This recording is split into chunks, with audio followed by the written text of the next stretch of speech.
Hello everyone, welcome back to another video. In this video guys, I'm going to show you how you can get always on display in any iPhone in iOS 15 or 16. It doesn't matter which iOS version you are using. I'm going to show you how you can get it without downloading any widgets or anything or any app. Let's start the video. Before we start the video, hit the like button and subscribe to the channel for more upcoming videos. So to get the always on display, then go to settings and click on focus, then click on do not disturb, then click on lock screen and turn these both options. So if you are seeing or getting three options, you make sure that you turn all these on.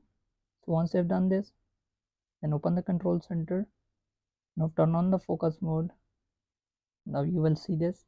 As you can see, this is how that always display in iPhone looks like. So here you have it. So hope this video helps you.